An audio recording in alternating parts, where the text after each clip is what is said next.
Hi again and welcome to the Talking Bass podcast.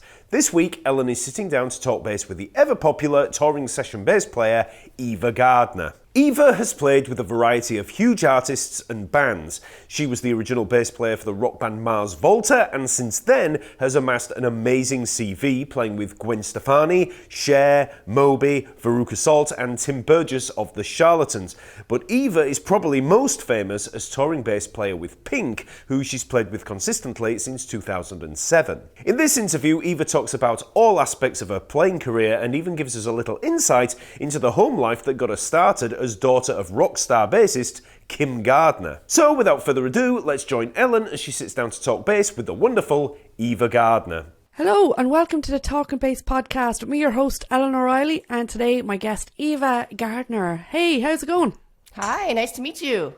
Nice to meet you too. I feel like we've said that 5 times now. It's like I know. Thanks for having me. How's it going? Before we pressed record, we did all that. But no, it is great to see you. So how are you coping in lockdown? First of all, Yeah, I mean coping as best as can be, I guess. You know, I mean, seeing. I mean, it's just really rolling with the punches, you know, and taking it as it comes. And, you know, for a while there, it was really day by day. And in a way, it still is day by day. You know, we don't really know what the future holds. So in the meantime, I've just been taken to hitting the books once again, you know, becoming a student of music and music production and really taking advantage of the time to do things that I haven't had time to do otherwise. So, you know. All right. Yeah. Well, that's cool. Well, at least you're productive. Yes. Yeah. I feel like I thrive when I'm being productive. So it's been a time for that for sure. Well, I've been doing a lot of research on you, and I mean, you're like rock royalty, really, because your dad, Kim Gardner, was like, you know, he was like one of the great British invasion players. Yeah, he was from London, and I just grew up around him and all of his crazy friends, and really just grew up with that love for the music and the time and just around all these people that were just super passionate about what they did and just raving lunatics, really. And I was like, that's what I want to do. I want some of that. And he was a bass player too. So was it him who kind of got you into the bass? Yes. So yes, he was a bass player, and he definitely 100% was my inspiration for wanting to do the same thing. Yeah. And how old were you when you started? So I remember when I was about 7, and I was at a slumber party, or I was having a slumber party with some of my friends from school. We were in my dad's studio, and I proclaimed to them, I'm a bass player. And I didn't even really know what that meant yet, but I was like, surrounded by all of his instruments, and that's just what I knew and what I was. And I didn't really start to pursue it until I was a bit older, till I was about 12, and I started asking my dad if I could borrow his instruments to start practicing, and he would tell me no. And I think he just didn't really take me seriously. And it wasn't until one of his best friends came over to the house a couple years later and actually brought over his own bass and a little pig nose amp,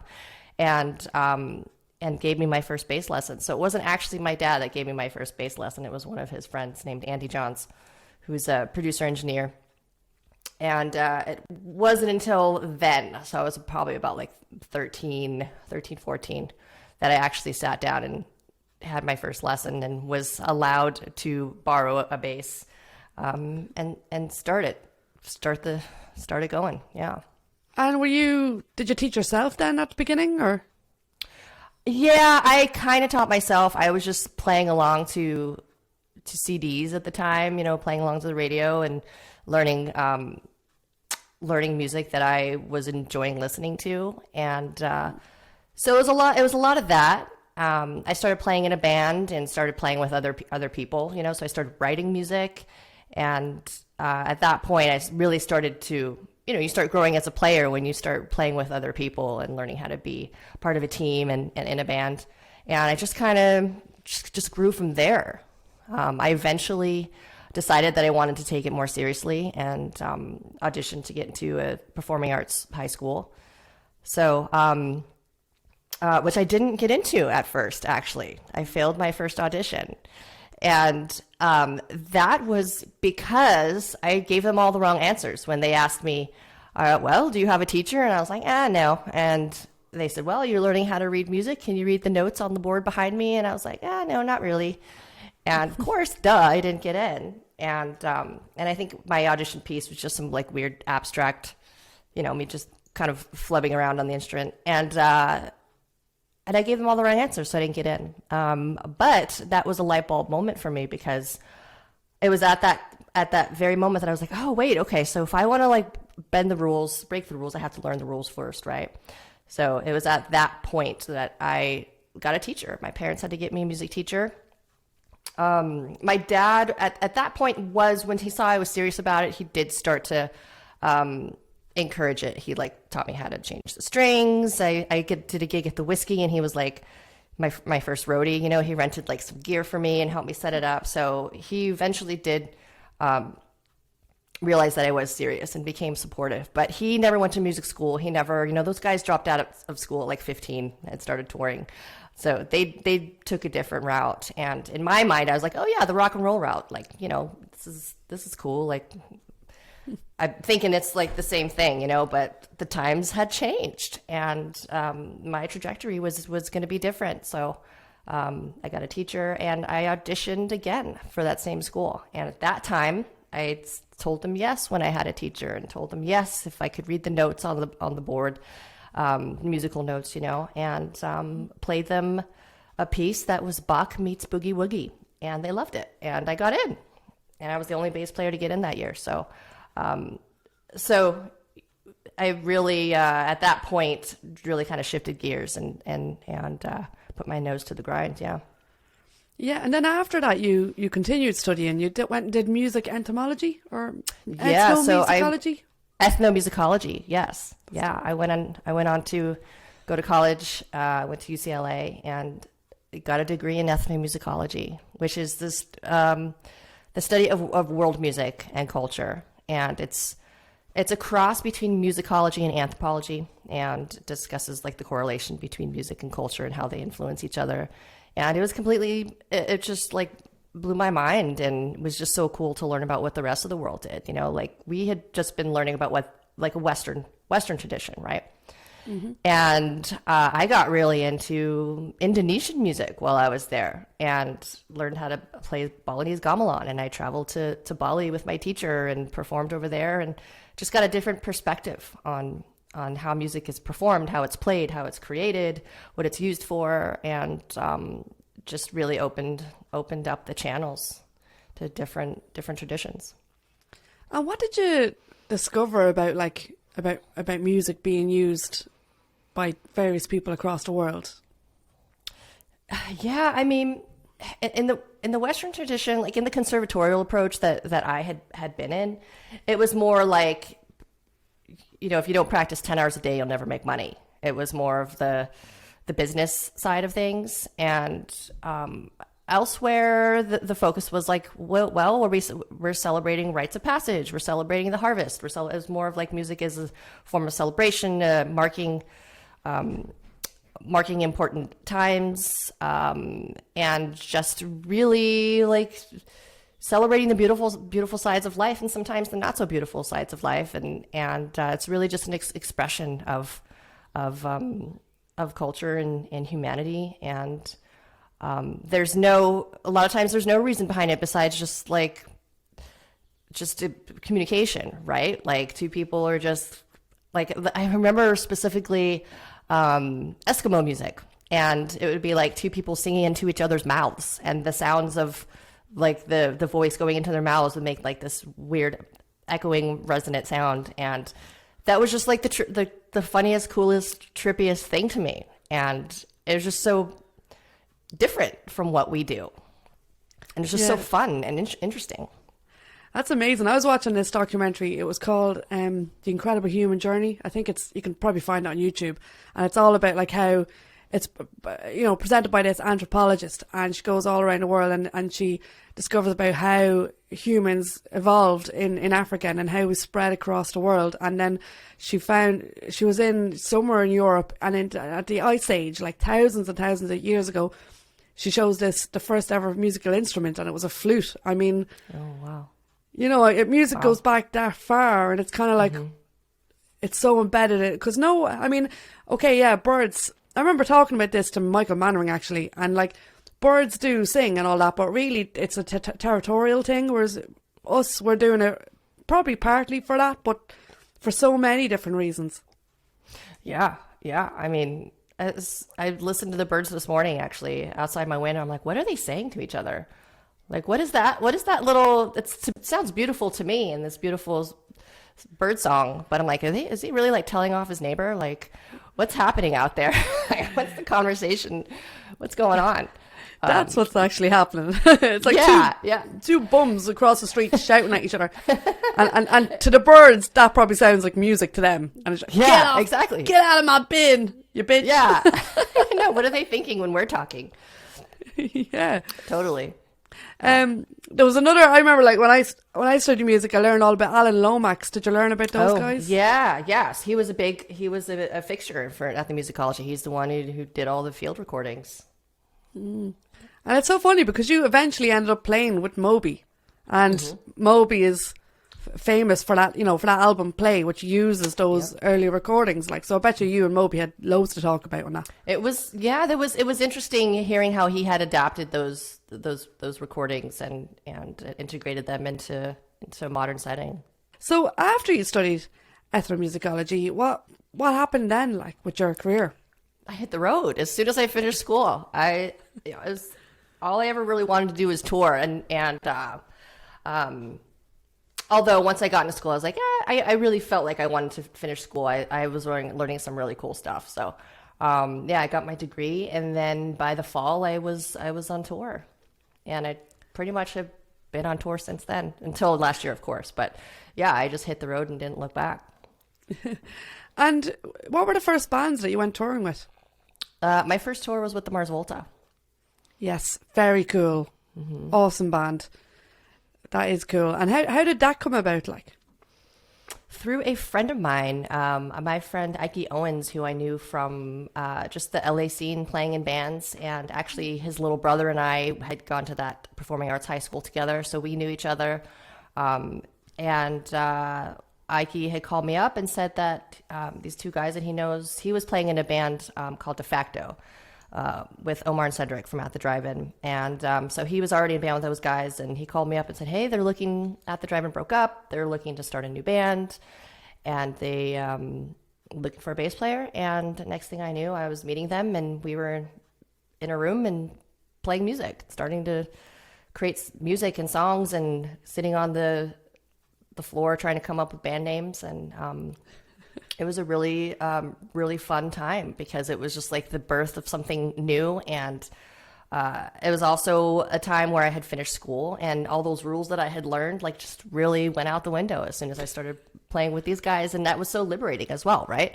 And it was all coming from the heart and from the soul, and just sort of downloading from the ether. And you know how it is when you get like a certain group of people. It's like the Led Zeppelins, right? When you get like a certain group of people together, and there's just a really awesome dynamic, and it was really amazing to be creating that music with those guys.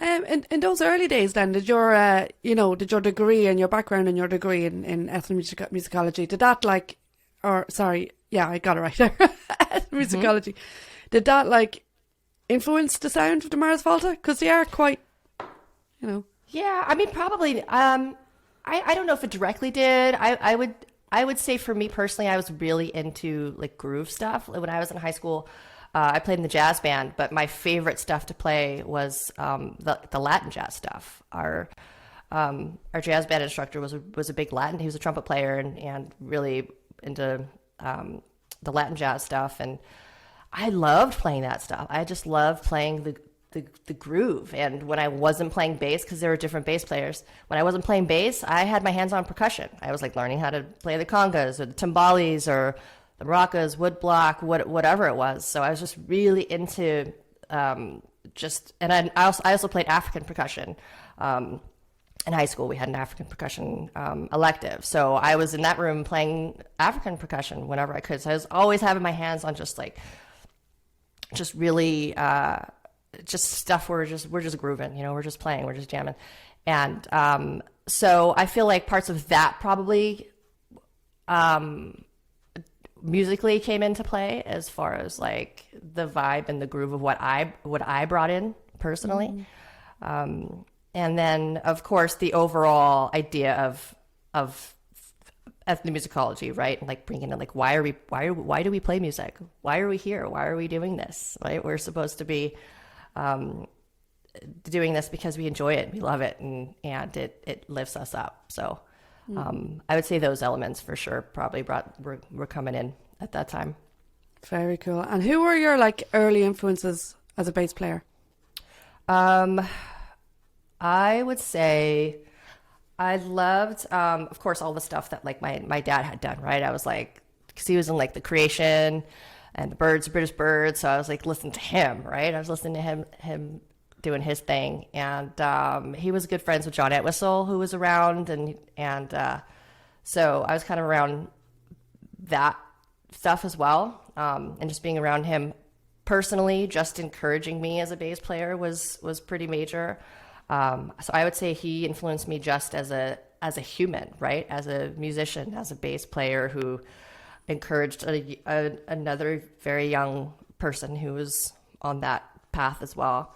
I was listening to a lot of Jimi Hendrix at the time. I was like learning all that stuff. I was listening to a lot of grunge as well. I was like, it was the early 90s. So, the Nirvanas, the Pearl Jams, Stone Temple Pilots, those bass lines were like really fun to play for me. Smashing Pumpkins, Siamese Dream. So that kind of stuff too. Cool. And then after the Mars Volta, then where did your career take you? After the Mars Volta, the next tour I did was with Tim Burgess, who is the singer from the Charlatans UK.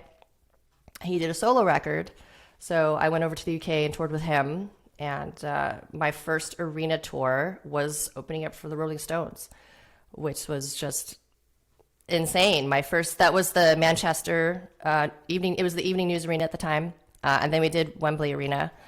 And so my next tour was doing that, opening up for the Stones, which was insane. And then we later did a run with Stereophonics over in the UK. So that was just epic and massive for me in so many ways. After that, I did Veruca, my first tour of Australia, which was also cool because I was going to their shows when I was a teenager. And I was like, I remember going to see Hole and Veruca play at the Palladium in LA. And fast forward, over 10 years, and here I am playing in Veruca. And I was just telling Louise like how much I was like, dude, I was in the front row like watching you guys play. Like, this is so massive for me to like now be playing these songs and sharing the stage with you and singing these songs. And that was when I really got into singing more as well, because it's a lot of double female vocal on the Veruca stuff. So I'd sit with Louise and not just learn the bass parts, but learn all the vocal parts as well. So that really kicked off the singing thing for me. And then I was always doing my own band in those times too. I always had like a band in LA playing with my friends and writing and recording music. But then I would like get a tour and hit the road and take off. What else did I do? And then shortly after that is when I got the Pink gig in 2007. I did an audition in 2005 for a TV show called Rockstar NXS. They were looking for a new singer for NXS. And I didn't get that gig. I thought it would be like, that's the gig, a TV gig, be in the house band. And I didn't get that. But fast forward 2 years, the MD remembered me from that audition. And he also MD'd Pink. And so when Pink was looking for a bass player, he said, hey, I remember you from that audition a couple years ago. Do you want to try out? And the rest is history, as they say. And that was one of those moments when I learned you never know how people are going to come back into your life, right? Like, just because something doesn't work out, you give it your all, you did your best, you best foot forward, and people remember that stuff. If you make an impression and you kick ass, like, people want to hopefully work with you down the line. So, so that was a big learning, big aha moment for me, for sure. Cool. Well, going back to when you were talking about, being in Veruca Salt and all that stuff, and learning how to sing while playing bass, because you weren't singing before that, were you really? Not a lot. I was singing like in my own bands. I was playing with doing the double vocal. I was always into like the power trio, right? And so it'd be me and then a guitar player, and we would both sing. And so I was playing with those ideas, and so I already had a little bit of that, but never. But I was writing the bass parts and writing the vocal parts. So when you're writing it, it's like you don't have to learn it because you wrote it. And then stepping into the Veruca Salt thing, I'm learning bass parts written by a bass player, and then learning vocal parts written by a singer who played guitar. And so it was a challenge, definitely a challenge, but an amazing challenge. Because you have to I feel like I was splitting my brain in half, and I'm doing one, it's like this whole thing. And I'm still remembering me trying to figure that stuff out and learning little tricks, rhythmic tricks of when to, trying to figure out when to match up. When I play this, I sing this, when I hit this note, then I lay off, and just learning little tricks about how to figure out it becomes very syncopated, a lot of syncopation when you're trying to do both of them. Absolutely. So that really was an awesome challenge for me. And do you think that helped your career, learning that new skill? I would say it's definitely, it's helped me grow as a player and as a musician. And also, if I'm asked to sing, I say yes, so that just makes me, I think it makes you more of a valuable asset, because you can do those things, right? And I've been able to accept gigs. Like when I did the Gwen gig, I didn't know, I signed up for the bass chair. I didn't know there were vocals, right? And when we got into rehearsals, literally in rehearsals, I hadn't prepped any vocals at all.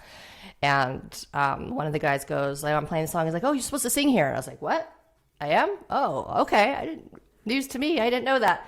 And so next song, oh, you're supposed to sing on this one too. Oh, I am? Oh, wow. Okay. And Gwen has a lot to say, right? There's a lot of words. There's a lot of stuff going on. So that was a whole other level where I didn't, I wasn't like, oh, I don't really sing. Sorry, guys. I was like, cool, got it. I'm going to go home, shed this, no worries. I'll have it ready to go.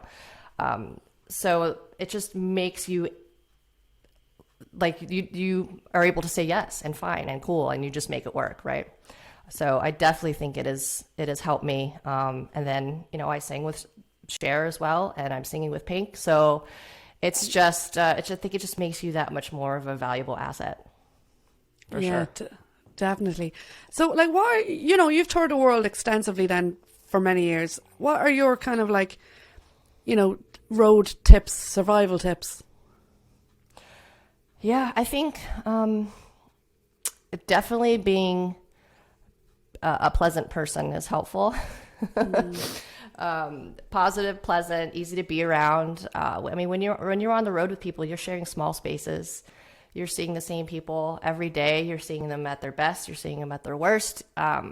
It's the whole range of stuff that happens out on the road. And so I think being able to be out there and live your life with grace, and also just just being open and adaptable, like certainly adaptable. Like sometimes, you know, whatever, things don't always go your way, right, in life in general, but especially out on the road, it's like, well, you're away from home, you're away from your family, and how do you approach these situations? Sometimes, you know, everyone has bad days. Like, how do you navigate through that, right? And it's of course like being proficient at your instrument and knowing the parts and all those things that come with being a good bandmate and a good team player. Like, of course, all those things come without saying. But I think being a good hang can be just as important. And being able to get your hands dirty. Like, there are going to be situations where you're washing your knickers in the sink. Oh yeah, 100%. Yeah, that's a given. For sure. Yeah, laundry's like, you know, like laundry's like the golden egg, right? Like, oh my God, there's laundry, and then it's the massive thing, and that's the first thing everybody's out, you know, figuring out, the fluff and fold. But sometimes, yeah, there's no laundry. Sometimes there's no, you know, your food choices aren't going to be available. Whatever it is, it's just being adaptable, rolling with the punches, and going with the flow. Absolutely. But I also, when I was like checking you out, not only are you like great bass player, obviously, but you're so many other things. Like, you're a photographer, an artist, you're writing your own music. You know, I was looking at all your paintings and your photography on your website. It's beautiful stuff. Thank you so much. Yeah, it's all part of the same thing, I think. I mean, I started painting when I was quite young, actually, and it's something I always enjoyed, and I used to enjoy splashing paint in my bedroom, you know, like doing all these, like, you know, I think I would get in trouble. My mom would be like, "You're getting paint all over the place." Yeah, but I just always loved it. I always enjoyed it. My dad was a painter as well. My grandfather was an artist. So I think I just, I have other family that are artists as well. So, I think we're just always creating, you know. If I'm not writing a song, I'm making jewelry. I enjoy making jewelry. I'm I'm just always enjoying making stuff, you know, making things, making a piece of art. I was like knitting scarves for a while. I like making candles. I just enjoy making stuff. It makes me happy. It's the whole the productivity thing, I think. Just enjoy it. It's definitely that side of the brain. You notice that when it comes to like musicians, that if they do branch into other things, it's something like that. It's art, photography, and, you know, all that. Yeah. It's all that expressive, emotional, creative side of things. Definitely. You know, I love the sciences too, though. Like I wanted to be an astronomer when I was a kid. Like, that stuff fascinates me too. So I definitely am intrigued by like, I love nerding out on science, like science stuff, like science facts. I always like learning about new things, new stuff, new dimensions. Well then, in that case, you definitely should check out The Incredible Human Journey, because it's all anthropological, human evolution, all that cool stuff. I love all that. Yeah, I love that stuff. Awesome. Okay. The Human Journey. The Human Journey, yeah. I'm checking that out. And it's so funny, because when I was looking at your painting, it was all like acrylic on canvas. And I paint as well, and I'm the same. Cool. Acrylic on canvas. And I'm like, yeah, what is going on? We're all doing similar vibes. I know. We're all downloading the same information. I want to see your art too. Yeah, right. It's all this creative side of our brain, I suppose. Yeah. Yeah, I think it's all a lot of this. That's like the similar side of the coin, right? It's all part of the same thing, and I love it because it's nice to take breaks, right? Like, if you're practicing a lot, like, you still have to take breaks to be able to absorb stuff. And if you're like writing, you're in the studio. If you're like mixing, whatever it is, like, breaks are good. And I think that shifting the energy helps to you can come back with like more efficiently when you're kind of shifting gears a little bit. And just, yeah, different like parts of the brain, right? Like, there's musical stuff which is like your ears, you're using your ears, but like then there's the visual stuff, you're using your eyes, and it just gives your ears a little bit of a break, and vice versa. Yeah, I'm the same. I have to like I'll spend a little time on this and then have to do something else. You have to kind of let the brain breathe. Yeah, exactly. Yeah, give it some space. Gotta give your brain some space. Absolutely. So you are also, going back to bass, you were also the very first female to get a signature model Fender, which is incredible and awesome. So tell us about that. Thank you. Yeah, super epic.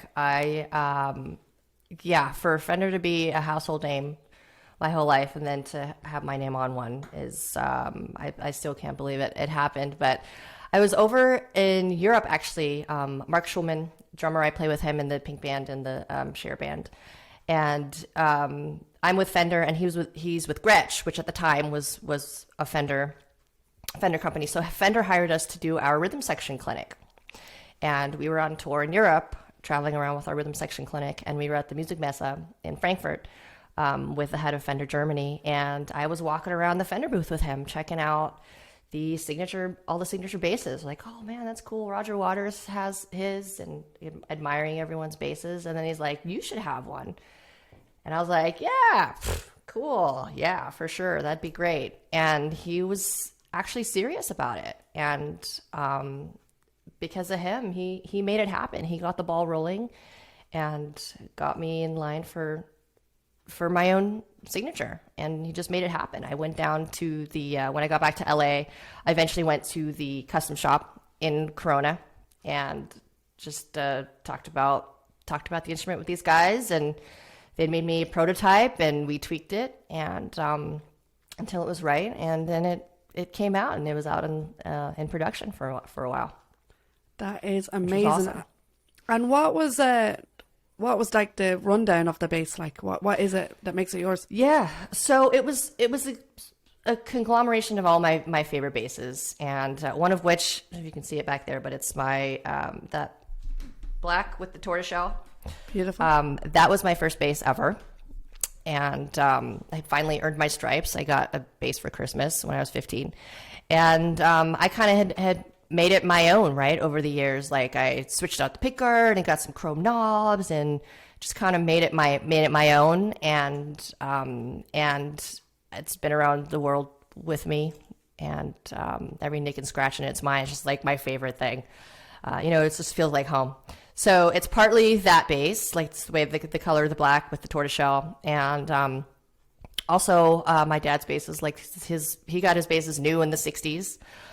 Which now are vintage. So it had some vintage specs with like the frets and a couple of things with vintage specs, and what else? And then the matching headstock. I have a Jaguar, Fender Jaguar bass. It's a hot rod red, I think it is, and it's got a matching headstock. So that's what inspired the matching headstock, the black with the black. And so it's just kind of a mishmash of all my favorite things that come in a bass. Class. And you're an Ampeg girl, aren't you? I am, yeah. So sure am. How did that start? That started, again, second generation. It's funny, one of my very first memories is our living room, the house that I grew up in. Our living room was like my dad's studio, right? And so, meaning like he had all of his instruments in the front room. It was the living room. And so like behind the couch was his old Crown 4-track recorder, a reel-to-reel, and his upright bass, and guitar, a couple basses, and he had this amp. It was a flip top, Portaflex. And I just thought it was the coolest thing. He would like flip on the switch, and then this blue A would start glowing, and like I just remember that blue A symbol just seared into my little 3-year-old brain. It was just one of my very first memories. And I was like, ooh, it lights up. And when you're a kid, it's like lights and shiny stuff, right? So that was one of my very first memories. And just over the years, I started playing bass and playing through different stuff, and I just always went back to Ampeg. It just like feels like home. It felt like home. It sounds like home. It's like all my favorite bass players were from that era, like the James Jamersons, and that's like used B15, and just that warm the Fender with an Ampeg. Like, it's just the combo to me that sounds and feels like It's just my sound that I love. Nice and warm and nice and warm. Yeah, You know? it does Yeah. work great. A Fender Precision and an amp egg is like a match made in heaven, really. Exactly. And for me, it was like, right, why reinvent the wheel? It works. It's what I love. It's what I feel. It's what I know. So that's just where I'm at. Yeah. And do you ever use any effects pedals? I do occasionally. I love a good, my favorite distortion that I use, I've been using the Turbo Rat, which I feel like I don't lose that bottom. What happens with a lot of fuzz, it's like it'll sound killer, but then when you kick in and you're playing with the band and everything's in together, the bottom seems to fall out. So I found the Turbo Rat for me has been the best to keep down that bottom while giving me a good distortion. I use chorus sometimes. What else do I use? I was using some cool stuff on the Cher gig, but for the most part, it's mostly like a chorus or a fuzz. It's pretty straightforward. Oh yeah, and you're writing your own music as well. So I wanted to ask you about your approach to writing. Do you approach it from the bass, or do you play on other instruments and work it out that way? Sometimes I approach it starting on the bass, but a lot of times I will start on a guitar. Actually, I'll just kind of sit with my acoustic, on the floor and just start just playing some stuff. And it will usually start there, or sometimes I'm using Logic. So sometimes it'll start with a cool loop. I'll find a nice loop, or just a cool sound. I have a keyboard controller, so I'll bring up some weird synth sound or whatever and start with a synth line. So it just really depends on the mood, I guess. Sometimes it'll be a vocal thing. Sometimes it'll be it's I'll hear melodies and I'll just get out my voice recorder and just jot that down. I keep a running notes in my phone of lyric ideas. So sometimes it'll start with if I have a story in my head, I'll start with the lyrics, which is where I've been trying to start, because lyrics always seem to be very elusive. Once the song is done and you've got the first little idea and then you're oh, where does this go? So sometimes the music is a lot easier for me. And so a good tip that someone told me is to start with the story, start with the lyrics, and just write all the lyrics first. So I've been doing that lately, which is fun, which is good, because I'm the hard part's done. Now I can get to the fun part where I can mess with sounds and all that. So yeah, it just really varies. It varies. I find that the same. Lyrics are so hard. I have to know, right, what am I writing about? Because then you can make your story. But otherwise, the story. Yeah, but if I'm coming up with stuff, I'm well, what is this about? I have to, and you might come up with a word that might incite an idea of a story, and then you write a story around it.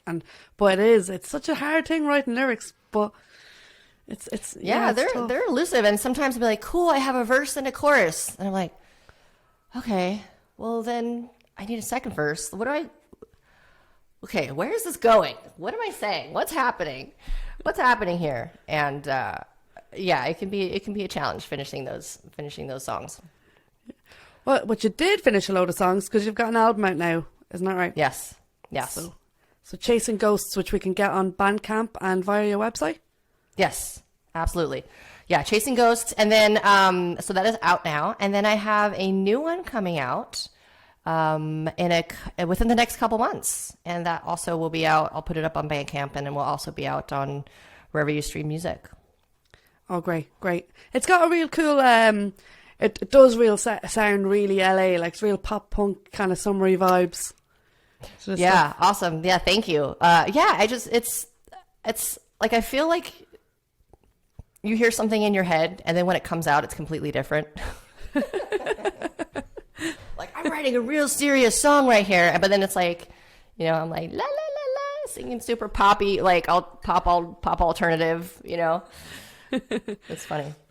It's all those years listening to the Pumpkins. Exactly. I'm talking about how much I hate you, but in a happy, a happy high voice. Cool. I was actually, when I was looking at the promo stuff for Love and Drugs, and you're at the bar, and I was like, is that your family bar, the Cat and Fiddle? It is, yeah. Yes. We were limited. It was, we filmed it last year during the height of the whole thing. So, you know, I was like, well, I know a place where we can get into.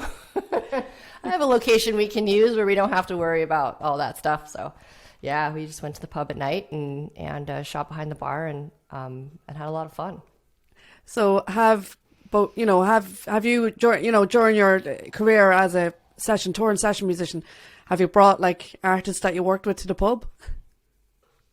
Yeah, I mean the pub has always been a hub like for artists. Like since my dad opened it almost 40 years ago, it was like his place to entertain his friends. It was apparently like when my parents started having kids and I was born, my mom was like, all right, Kim, got to get the party out of the living room. And, so he opened a pub and it was his place to entertain. And it just always, it has been that place. And, I mean, the idea of a pub anyway is that, you know, it's a public house. It's a place where people come and gather and hang out. So, it's always very much been a place like that. For not just for my dad when he was around, but like for us, me and my sisters, my mom, like for the community. Yeah, it's a social hub. Yeah, it said that in the in your father's obituary from 2001. There was a lovely, like when it described the pub and what it meant to the community, and then I started looking at the pub and I was like, I am definitely going there for a pint when I'm over. Yeah, you could definitely have to come see us. Yeah, absolutely. And so what's next for you then? What is your plan post-COVID? That's a great question. I mean, I'm putting out this record and I'm just doing what I can do on my own right now, right? I mean, I'm just creating my own work, so to speak, and just taking advantage of this time to like I said earlier, to do things I might not have time to otherwise if I was out on the road. So I'm just gonna keep on keeping on doing this, and I'm like a forever student of stuff. So I'm just really enjoying I'm in a couple of different courses right now that I'm just really enjoying, just music production stuff, like engineering. It's really cool because I'm doing mixes of my songs and then I send them in for feedback, which is great because I get the one-on-one feedback and just getting better at that side of stuff. And just keeping doing that, and I'm hearing that stuff is starting up again, just with other friends that have tours that are actually on the books and look like they might be happening. So just keep my ear to the ground and just hanging tight, really. Hopefully things will open up successfully. Oh yeah, God, I hope so. But like, you know, being an artist as well and a photographer as well, do you think that maybe you might, because now you're doing the production yourself and everything, do you think that you might, for the next album, put your own artwork in there or your own photography? Oh, that's a good question. You know, I've thought about putting my own art on stuff, and it is a possibility. But sometimes it's nice to collaborate with people. And I enjoy the collaborative process. Like on this last record, I had written all the songs on my own and did all my own demoing, but I had a friend to help me co-produce it because I was like, hey, give me some more input on this, right? To get an outside perspective. Because sometimes when you're so insular, it's hard to have perspective on stuff. So it was great to have somebody to bounce the ideas off of and have another energy. And have more of a collaboration. So I really do enjoy, even though it's my project, I do enjoy bringing people in that can breathe life to it in a different way than if it was just me, right? Like my photographer friend who took the photos, he sees things completely differently than I did, right? Like I showed him a Pinterest board of some ideas and he was like, he just ran with it and came up with something that was so fun and cool and just different, like something different than I would have done on my own. And I enjoy that in injecting other people's creativity and it's fun for me. Now I'm gonna ask kind of, it's almost like a cringy question, but I don't feel like it's a cringy question because I am one too. But being a female musician, right? How did you find people's reaction to you coming up as a female bassist? Gosh. Yeah. I mean, there was a lot of. I mean, there definitely are more women doing it now than when I started, which is awesome. We're definitely more present and it's more common, right? But I would be loading gear into a club when I was a kid in Hollywood playing shows, and the sound guy would say like, "Oh, you're such a good girlfriend. You're carrying in your boyfriend's gear. You're so sweet." And you're just, what do you say to that? You say fuck off is what you say to that. You can't, but I was never that person. Like, I never wanted to start a fight. I was like, you're going to see me on stage and you're going to feel like a fucking idiot. Like, I feel like starting the fight was never a good tactic for gaining, like, earning respect, I guess. I always felt like you earn respect by being a badass and being the best and kicking ass. Like when I was in high school, of course there was moments, and how do you earn respect is you show up to jazz band practice and you're the only one that knows how to play that Miles Davis solo. And that's what I did. And that's how I earned my respect in that situation. I stopped wearing skirts for a while in high school because of the comments that I would get about my legs instead of my bass playing. So there were, but it's like, I've always tried to navigate like with grace and earn respect, like by earning it, by kicking ass and just having to go above and beyond and play better and be better. And so that's always been my approach. I could not agree with you more. I used to always say, like when I was a teenager and all the other girls were like, "Oh, I fancy that guy in that band," or whatever, I used to be like, "No, don't get with the band, get in the band." Yeah, exactly. Yeah, man. Yeah, but for sure. And just being like, again, like a cool hang, right? Like being cool to just no dramas, like just be cool.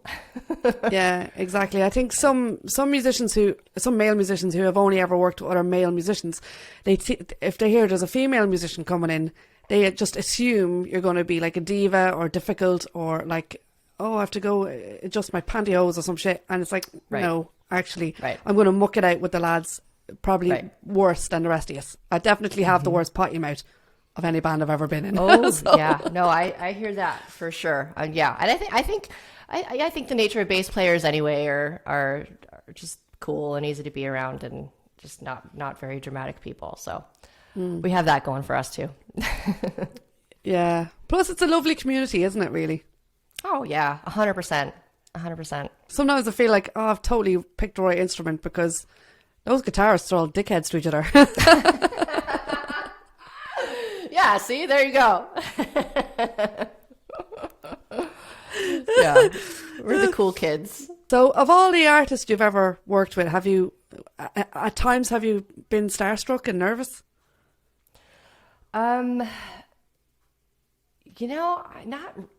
There's definitely a nervousness that comes with being in a new gig and around new people and wanting to do a good job and do I know all my parts? Like, you want to do great. You have high standards and you want to kick ass. And so there's definitely like the nervousness that comes around that. But I feel like, I don't think I ever had time to be starstruck because I'm there to do a job, right? I'm there to do a gig. I'm there to be part of the team and I'm there to support the artist. I'm there to be part of this well-oiled machine. So, I think it's always just been more like just being grateful for the amazing opportunity to share a stage with these amazing entertainers. Like I see it as a total honor for me to be there and to play a supporting role. It's been an amazing ride. I do remember there was one moment when I started the Cher gig and my first show with her. Because the rehearsals are a whirlwind, right? And you're just like, "Oh my God, this is crazy!" And you're in production rehearsals and getting it all together, and everyone's like, "Ah!" So there's no time to really be like, "Wow, look at where where am I right now?" And that didn't happen until I was playing my first gig, and it was the first time she started playing "I Got You, Babe" again, and they had set up a big screen with Sunny on it singing the song, and she's like singing to the screen, and during the show, my mom was sitting in the front row with her best friend that she knew when she was a teenager. And they used to sing I Got You Babe together when they were kids. And the two of them are sitting in the front row watching me play with Cher, like, and I'm playing this song, I Got You Babe, and like Cher is singing to Sunny. And it was like this really, it was at that moment I was like, wow, where am I right now? This is wild. And at that moment I was definitely like, wow, like, holy moly, I'm sitting here playing this iconic song with this iconic person, with my iconic mom and her best friend. It was a really cool moment. Oh, that sounds amazing. She must have been so proud. Yeah, she was crying. She had tears in her eye, and I was like, oh, Mom. Yeah, I was like, I'm on stage. I can't cry right now. Yeah, it was great. So, how does it feel like, again, back to us being female musicians and female bass players specifically, how does it feel when the younger generation come up to you and they're like, that you've inspired them? Because I know, I'm sure it's been the same for you, that there wasn't many for us to see. I mean, of course, Carol Kay and Susie Quattro, but there wasn't all the time you wouldn't see. And it was kind of, how does it feel that you are an inspiration when people see you? It just fills my heart, man. Like it really just makes me so happy. And I just want to help. Like, how can I help? Like, what do you need? What kind of support do you need? And I remember I was teaching at a rock and roll summer camp. I was a camp counselor. And one of the bass players, she was having a really hard time because she felt very insecure around the boys, right? Because, like, you're a teenager, like, all this, the hormones are going and you're already, like, freaking insecure. It's such a weird time anyway. And she's playing this instrument and she's being surrounded by all these guys that are just showing off all the time. And, you get into a room with other players and you just want to show your stuff. And so she got really intimidated. And so there were a lot of times where I had to sit down with her and just lift her up and just help in that way. And I think it's important for us to do that for each other, because it's not easy. And it is like, it's a very male dominated field, and just the way that whole thing happens anyway, like, we're trying to figure that out and figure out where we fit in that world. And we're like, do we just try to be one of those guys too? Or do we embrace our femininity and, like, come in as a badass and show our legs? How do we work this? How do we do this here? And I think it's a case by case situation, but I think we need to just be there for each other, supporting each other. And I'm so happy that there are more girls that are inspired to do this and can see us. Like, we are more visible now. We're out there, and it just makes me happy that they do have people that look like them, that are like them, that are doing this. Awesome. Well, Eva, thank you so much for being an inspiration to not only me, but many a female musician across the world. So thank you so much. Thank you. Thanks for having me.